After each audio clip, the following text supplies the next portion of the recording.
Okay, chapter 14 of Genesis.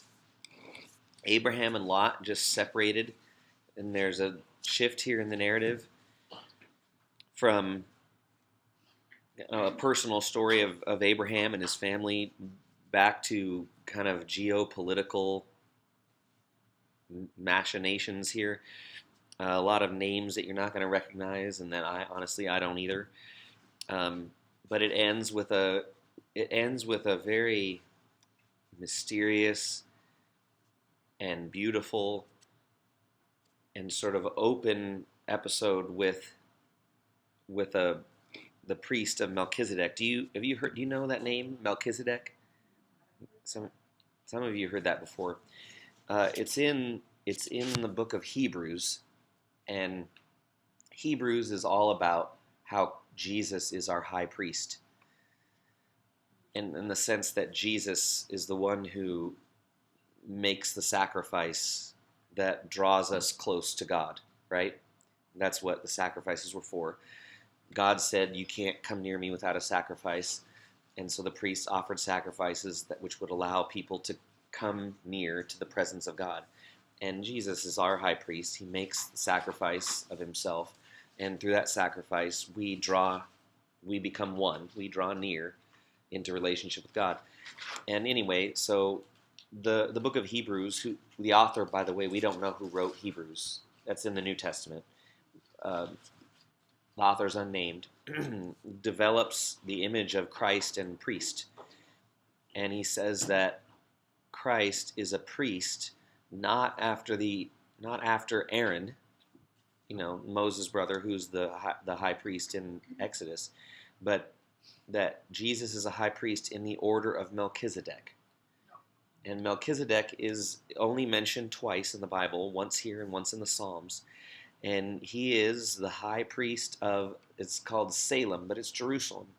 Jerusalem, before it was a Jewish city, before there was a Davidic king, Melchizedek is the king and high priest of Jerusalem.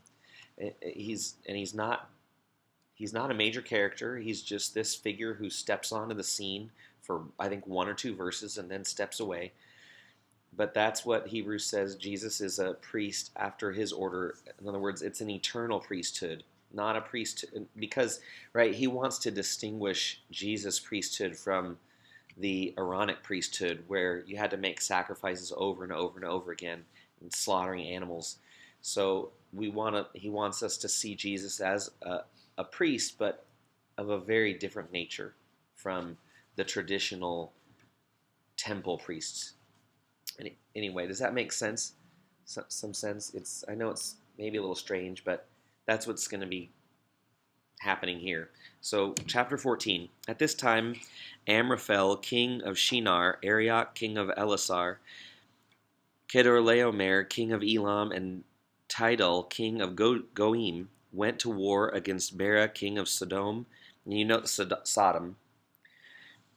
Birsha, king of Gomorrah. Those are probably the two names you recognize. Shinab, king of Admah, Shemeber, king of Zeboim, and the king of Bela, that is Zoar.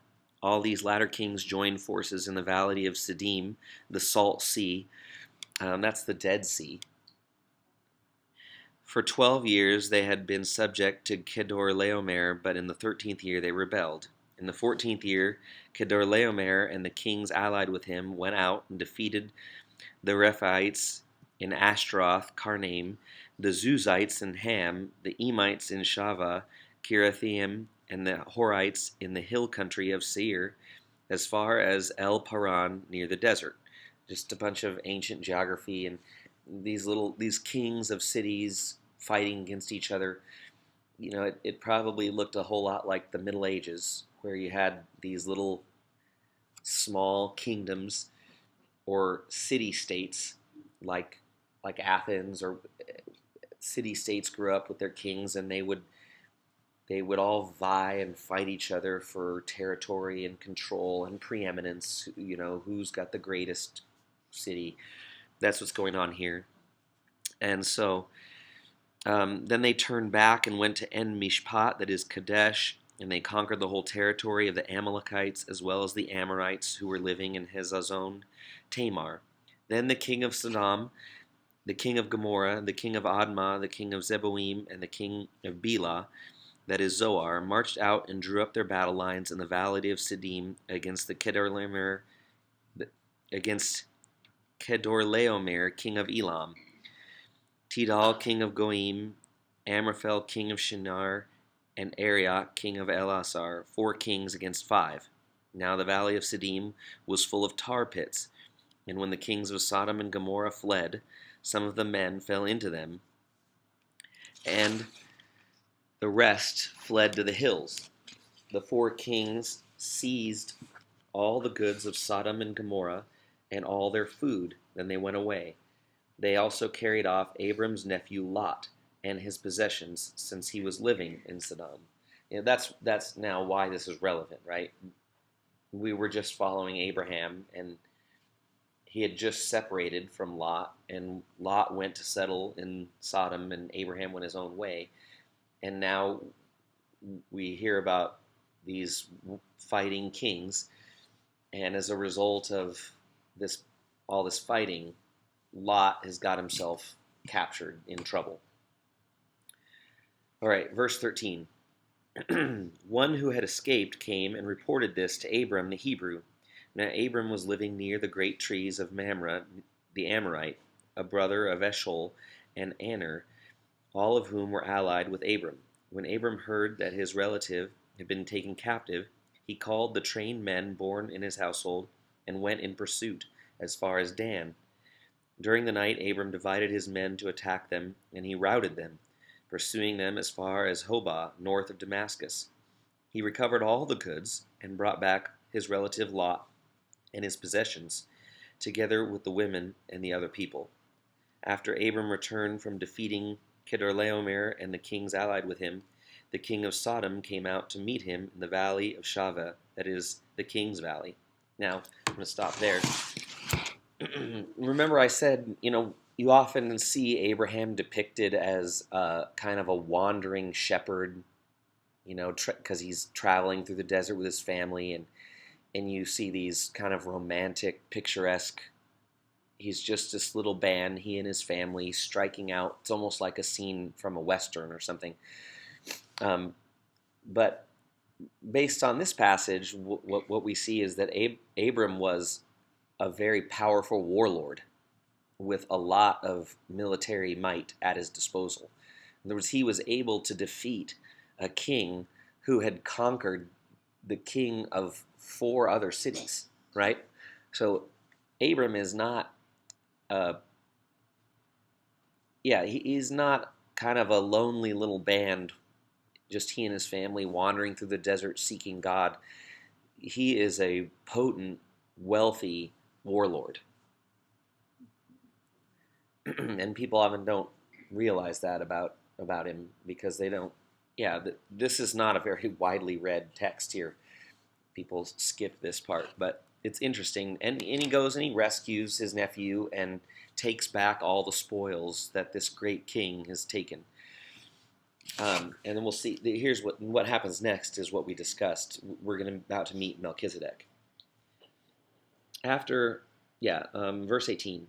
Then Melchizedek, king of Salem, and that's Jerusalem. But again, it's Jerusalem when it was still a Canaanite city. The king of Salem brought out bread and wine. He was priest of God Most High, and he blessed Abram, saying, Blessed be Abram by God Most High, creator of heaven and earth, and blessed be God Most High, who delivered your enemies into your hand. Then Abram gave him 1/10 of everything. And that's it. We're done now. We're never going to hear about him again until there's a brief mention of him, like I said, in the Psalms, but it doesn't give us really any more information in the Psalms. And we're not going to hear about Melchizedek again until the New Testament, when we read about him in the book of Hebrews, where we hear that Jesus is a priest of the order or of the lineage of Melchizedek. And that makes sense because Melchizedek his priesthood is not based on the authority of any man. I mean, we don't know who ordained him. He's just presumably it's God, and he comes and he speaks in the name of the God Most High, and which is also strange because up until this point, God only has a relationship with Abraham, right? Or of Abram. He's not even Abraham yet. And so this is a mysterious figure, and the ancient Jews and Christians just assumed that this man must have had some supernatural knowledge of God, because he didn't learn it from Abraham and he didn't learn it from Moses, because Moses isn't going to be born for another 400 years. And it's also, Christians have to see something pretty amazing in what he brings to bless him, right? What does Melchizedek bring to this blessing? Did you catch that?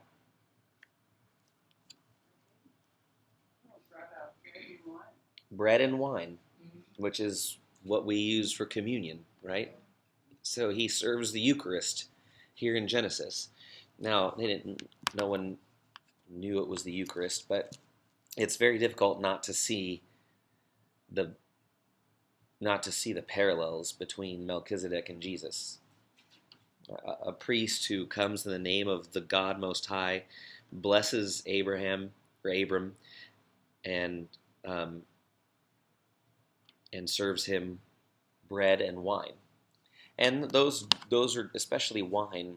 Wine is often in the Old Testament and the New used as a symbol of blessing, of spiritual blessing. Wine is a spiritual blessing, and you see it whenever that is conveyed in the Old Testament. And then, lastly, what does Abram do? He tithes, right? He gives Melchizedek a tenth of everything that he's won, and of course that's where we get the idea of a tithe. On Sunday morning we talk about tithes and offerings. Tithe means tenth, and it goes back to Abram giving a tenth of his winnings, of his spoils, to this priest and king. So, any comments, questions there? Hopefully that's interesting, especially given its connection to the New Testament, to the Eucharist or the Lord's Supper, and to the letter to the Hebrews, which picks back up this mysterious figure who blesses Abram. Okay, but now the king of Sodom said to Abram, "Give me the people and keep the goods for yourself." So, right, Abram's done what the king of Sodom couldn't, conquered this king, and the king, rightfully, these all belong to the king of Sodom, and so, but the king is trying to be generous to Abram and says, "Well, you just give me back the people, and you can keep all the goods, you can keep the material items." But here's what Abram said to the king of Sodom, "I have raised my hand to the Lord, God Most High, creator of heaven and earth, and have taken an oath that I will accept nothing belonging to you, not even a thread or the thong of a sandal, so that you will never be able to say, 'I made Abram rich.' I will accept nothing but what my men have eaten, and the share that belongs to the men who went with me, to Anir, Eshol, and Mamre. Let them have their share." So Abram said, I'm not going to take your gift. Really, and it's even, it's a little unclear even. Abram's the one that won this stuff. Abram fought the fight that got it back. So Abram could just keep it for himself. I don't know if that would have been in accord with ancient law or custom, but if we could assume that if Abram conquered a king that the king of Sodom couldn't take, that Abram's got a superior military. So Abram really could do whatever he wants.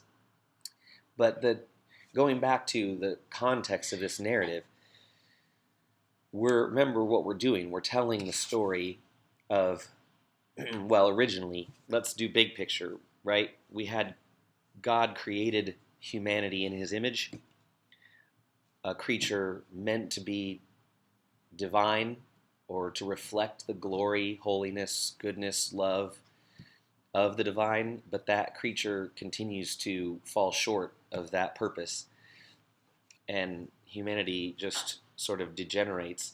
And so God, the question is, especially after the flood incident, and even after the flood incident, we had the incident with the Tower of Babel, right? What's God going to do? Is he just going to give up on this creation? God had hoped to create a being in his image, and it's gone pretty poorly several times now. And so we're left with this question: is this hopeless?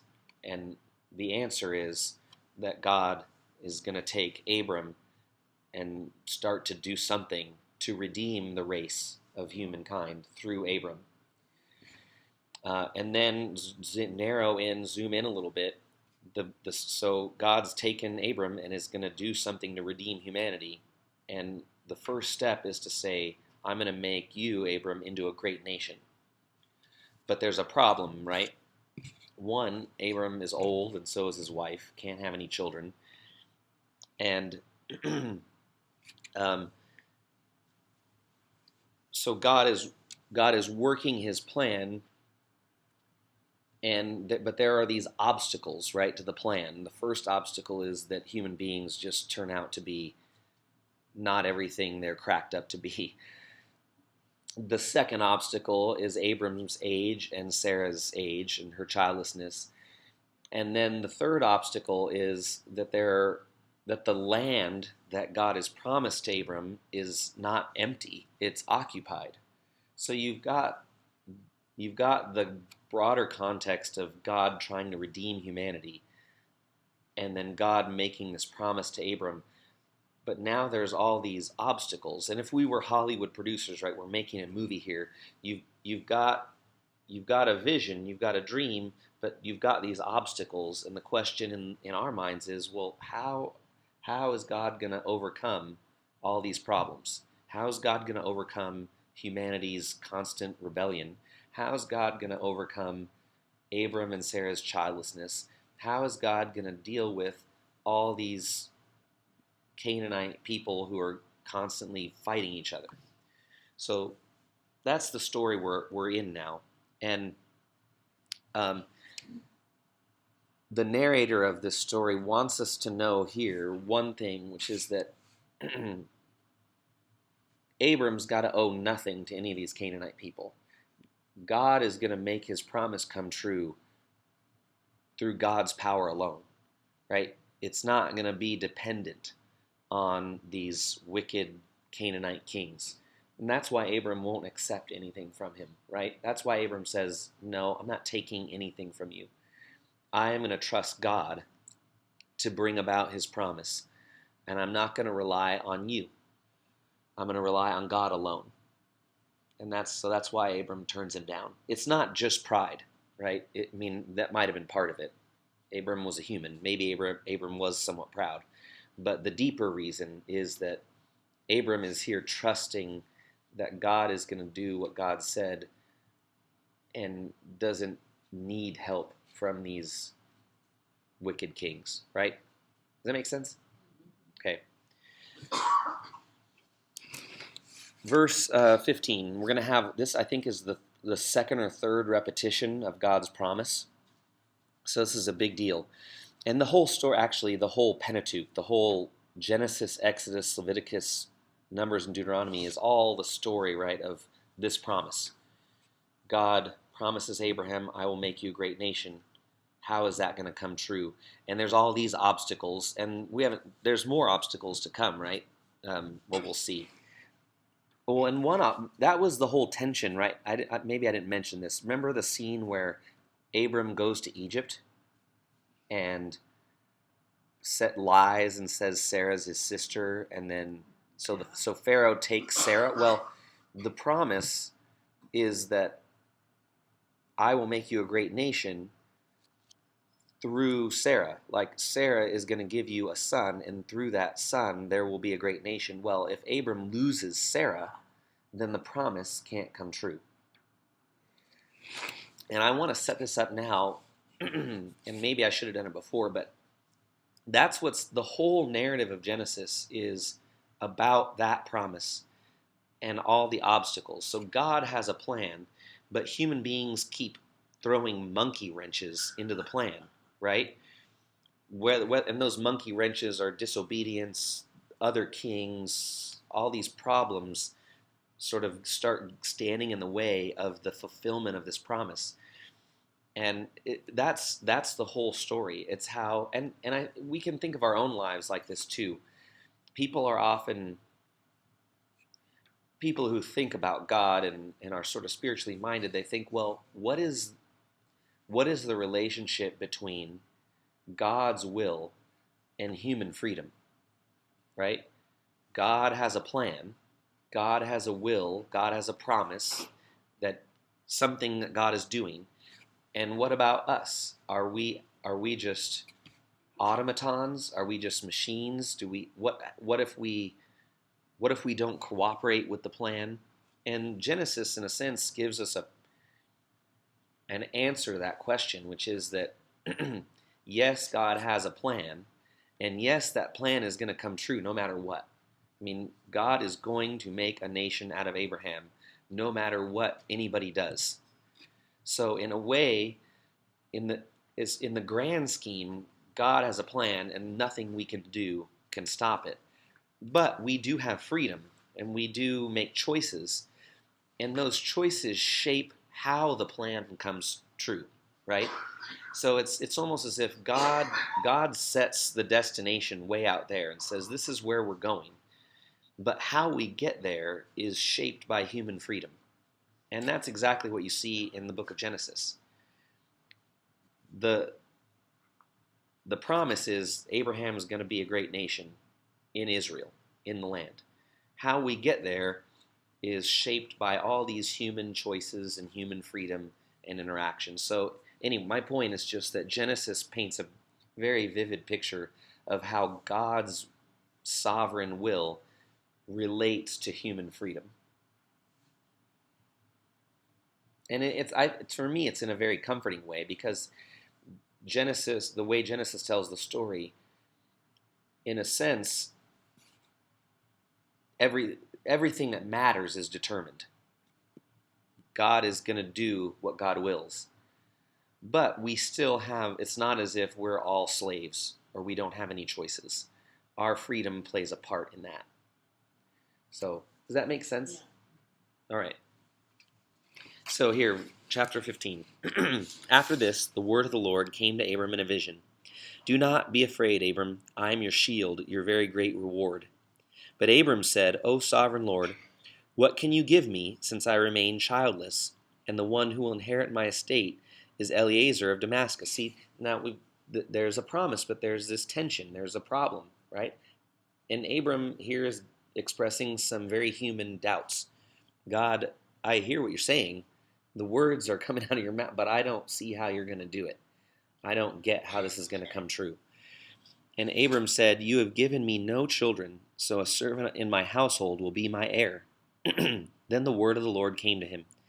This man, Eliezer of Damascus, will not be your heir, but a son coming from your own body will be your heir. He took him outside and said, Look up at the heavens and count the stars, if indeed you can count them. Then he said to him, So shall your offspring be. So look at the sky, Abram. That's how many children you're going to have.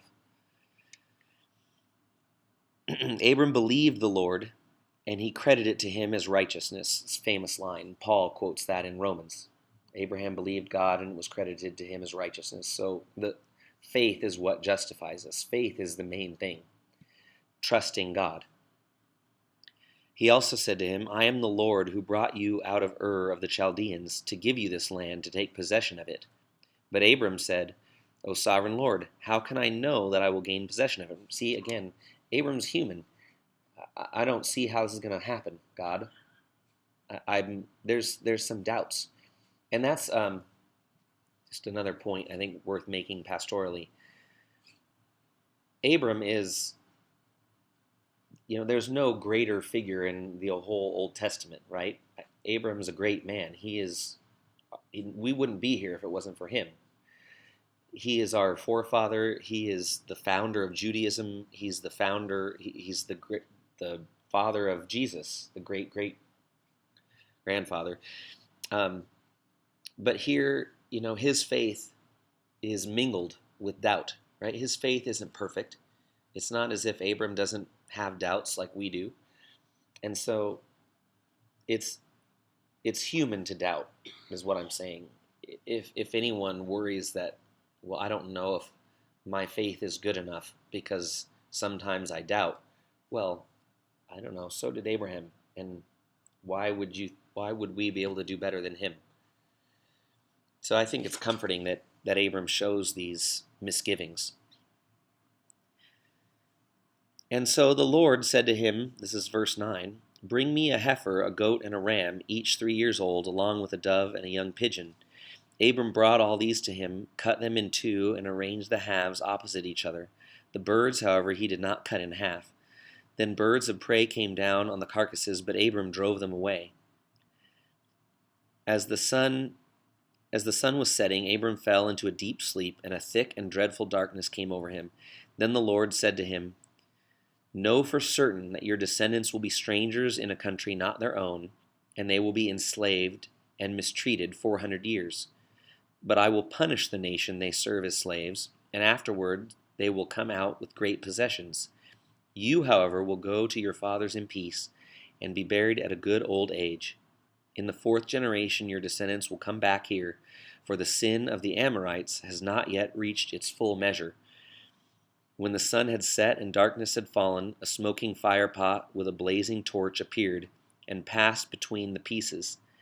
On that day the Lord made a covenant with Abram, and said, "To your descendants I give this land, from the river of Egypt to the great river, the Euphrates, the land of the Kenites, Kenizzites, Cadmonites, Hittites, Perizzites, Rephaites, Amorites, Canaanites, Girgashites, and Jebusites."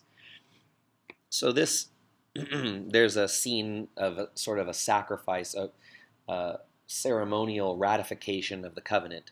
And remember, a covenant is a promise that forms a relationship between two parties. In this case, it's a promise that forms a relationship between God and Abram. And Abram doubts, and so all of what you see here is, I think, God's way of comforting Abram. God gives us rituals in order to support and encourage and bolster our weak human faith, right? Because our faith is like Abram's. We trust God, but yet we doubt. And you see that juxtaposed here in the passage where it says Abraham believed God and it was credited to him as righteousness. And then in the very next line, Abram's like, I don't really get this. I'm not really sure I can believe this. Right, back to back, you've got faith right next door to doubt.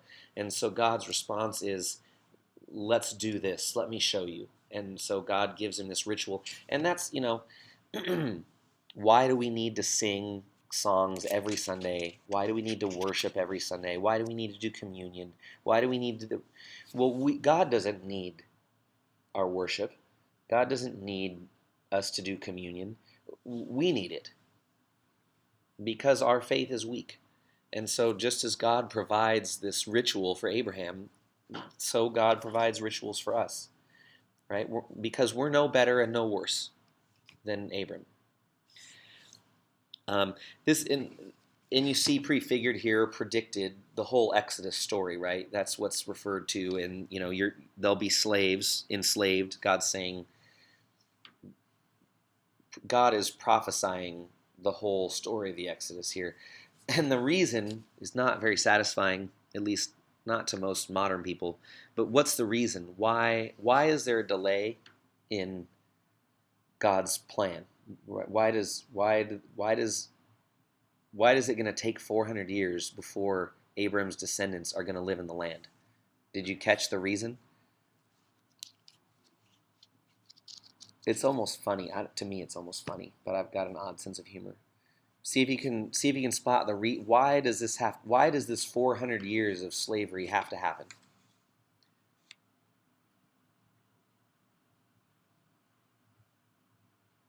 I'll give you hints in verse 16. The fourth generation, your descendants will come back here for because the sin of the Amorites has not yet reached its full measure. Right? Because, right, they haven't gotten sinful enough yet for God to wipe them out. No, I mean, that's the Canaan. We know the Canaanite people are wicked. We know that all these groups of people are violent. We've already established that they're violent and idolatrous and depraved. And we know that in order for Abram's descendants to possess the land, I mean, it's occupied. And this doesn't have all the parallels we can think of. Aren't very good, right? I mean, but it was the same for America, right? You've heard of manifest destiny, right? God intended America to belong to us, but there were people here, and those people had to be displaced. And I definitely am not suggesting that it was actually God's will for us to massacre Native Americans, and which is what happened, right? It's a sad. No one should be proud of what we did to the Indians. It's awful, but that's what's going to happen here is that the Israelites, the Hebrew people, are going to conquer and displace all the people who lived in the land. But God says you have to wait until their depravity gets so bad that they deserve it. Right? Yeah. But it's the same problem here that we run into that we had with the flood story, is that it's quite inconsistent with the God that we know from the New Testament, a God of love, a God of forgiveness, a God of peace. Jesus doesn't kill people. Jesus doesn't slaughter his enemies. And so you've got a God here in the Old Testament who kills a lot of people. And that is a problem that Christians deal with and Jews have to deal with. And the way I understand this is just simply that this was the way ancient Hebrew people understood God, and the God that we know in Jesus is a more accurate depiction of God.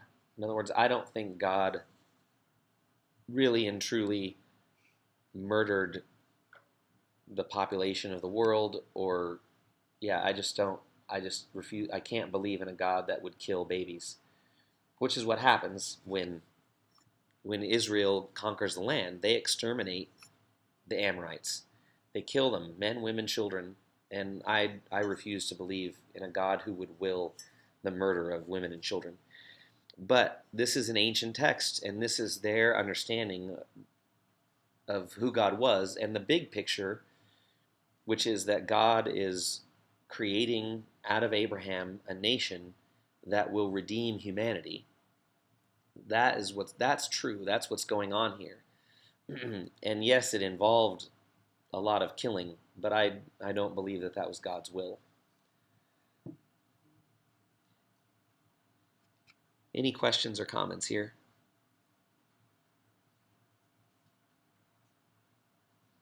Okay, we can do at least another chapter. And here's another. This is really a story of human freedom interacting with God's plan, right? God's plan is to give Abram and Sarah descendants. And this is how human beings play a role in that.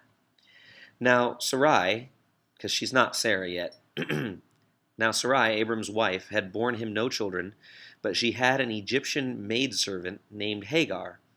So she said to Abram, "The Lord has kept me from having children. Go, sleep with my maidservant. Perhaps I can build a family through her." Now, you have to know, this was, first of all, this polygamy was common here. Marriage was not exclusive as it is today. Marriage, men had multiple wives. That was normal. That was very typical. It was very legal. The definition of marriage in Genesis is not one man, one woman. The definition of marriage in Genesis is far more fluid than that. It can be one man and lots of women. And it was also legal that if a so when a woman and man got married, a woman was allowed to keep her own servants that would belong to her, especially if she was wealthy. And those servants would not belong to the husband, would not be part of his harem, would not be concubines, which again was pretty typical back then. But they would belong just to the wife. Now the wife, if she was childless, could give one of her maidservants to her husband as a concubine, and the children born of her husband and this concubine would be considered her children. They would be born. Be born on the knees of the wife. So the idea here is Abram's going to sleep with Hagar, and the children that come from that union will be Sarah's children by law. And that was all both customary and legal in the ancient world. Okay? So that's her plan. That's the human. God's given them this promise, and they're like, well, okay, how are we going to help God along here? Well, here's an idea. Yes, she did. The woman came up with a solution, right? And yeah, this is Sarah's solution, but it's not a very good solution, as we'll soon see. Abram, I also have to say. Well, let's read this little section. Abram agreed to what Sarai said. So after Abram had been living in Canaan 10 years, Sarai, his wife, took her Egyptian maidservant Hagar and gave her to her husband to be his wife. See? Polygamy. He slept with Hagar and she conceived. Now, I don't know if have you ever seen movies or read books that depict the Bible? There was one maybe 7 years ago on the History Channel. The Bible, and they kind of made a TV show out of the Bible, and they told this story. And Abram's always kind of depicted as it's just funny to me. It's ridiculous. But Abraham and Sarah have this conversation, and Sarai has this idea, and Abraham, of course, he protests and says, "Oh no, honey, I could never do that. That's not no. I don't want anyone but you." It's just funny that we project. We have an image of a husband and a wife. We have an understanding of marriage today, and we project it back to the Old Testament in a way that is it's totally ridiculous. This was all normal. Abram would have been fine with this. Abram wouldn't have been shocked at this. This was not a shocking proposal. I mean, it is to us, but it was not for Abram, right? It's not a shocking proposal. It was a customary proposal. It was all kosher, if you will. It was all according to law. This is the way things were done in the ancient world. So a lot of these TV shows they're a little bit silly in the way that they project very modern tropes and ideas of marriage onto the past. So Abram says, "Sure, sounds good to me. Let's do this." And he slept with Hagar, and then she conceived. So far, so good, right? Sarai's plan so far is working. But here's the problem. When Hagar, knew she was pregnant, she began to despise her mistress, which is, definitions of marriage change, but human nature doesn't. See, there's jealousy here because Sarah, this child's not in her womb. It's not the same, right? It's not turning out just as Sarai hoped. She thought she would be okay with it, but she's not. And then Sarai said to Abram, "You are responsible for the wrong I am suffering. I put my servant in your arms, and now that she knows she is pregnant, she despises me.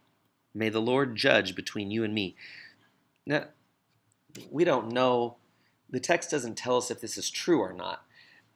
But from Sarai's perspective, there's there's issues here between these two women, and whether Sarai is projecting Hagar's despising of her or not, it doesn't matter really.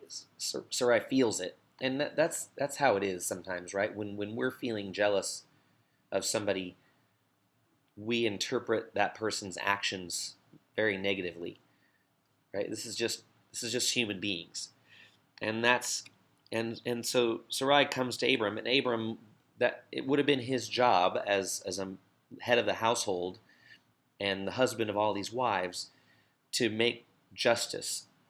So Sarai makes this accusation against Hagar, and we don't know again if the accusation is justified.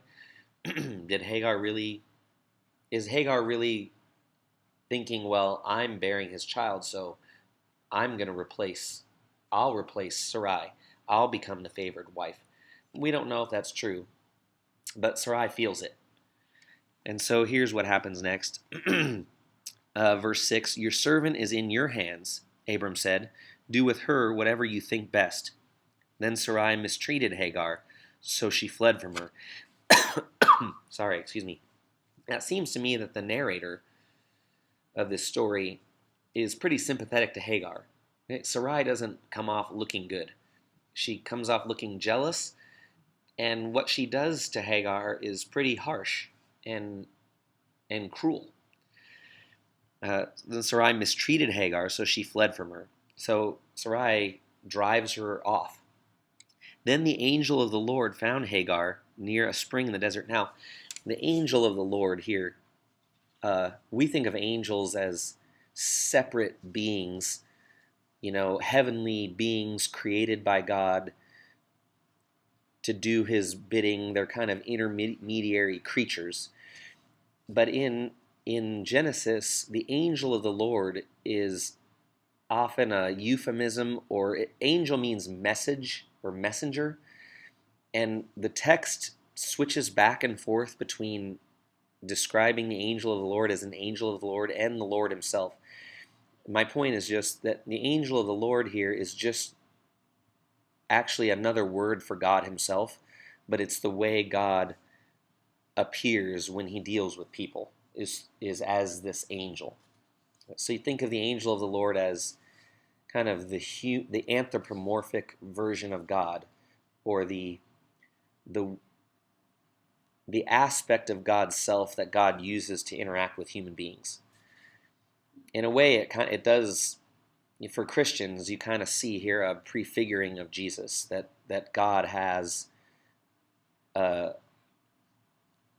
person within himself that is anthropomorphic, which he does.